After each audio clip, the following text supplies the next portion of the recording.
కోనసీమ రుచుల food channel స్వాగతం. ఈరోజు మనకి వెడల్పాటి పానం కొంచెం లోతుకున్నదే తీసుకోండి. లోతుగా వెడల్పుకున్న తీసుకునేది చేపల కూర బాగుంటుంది.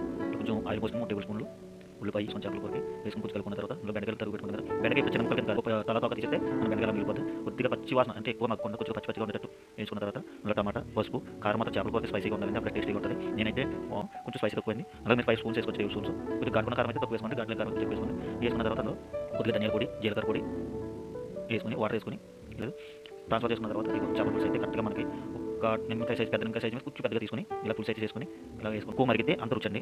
మీరు ఇప్పుడే కాదు చేపల కూర ఎక్కువ అనుకున్నా సరే చేపల కూరలోని పులుసు కూర అయితే ఎక్కువగా మరుగుకోవాలి, మరగబెట్టాలి. ఎగురు కూర అయితే కొంచెం దగ్గర చూసుకోవాలి. చూసుకున్న తర్వాత అందులో నేను ఇప్పుడు చుని వేసుకున్న తర్వాత 10 నిమిషాలు ఈ రకంగా మగ్గింది.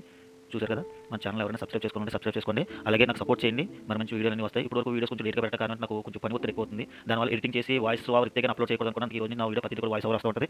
ప్రతి ఐటమ్ కూడా మీకు క్లియర్గా అర్థమయ్యేటట్టు చెప్తాను. ఇలా వేసుకున్న తర్వాత మూత పెట్టుకుని కొద్దిగా నేను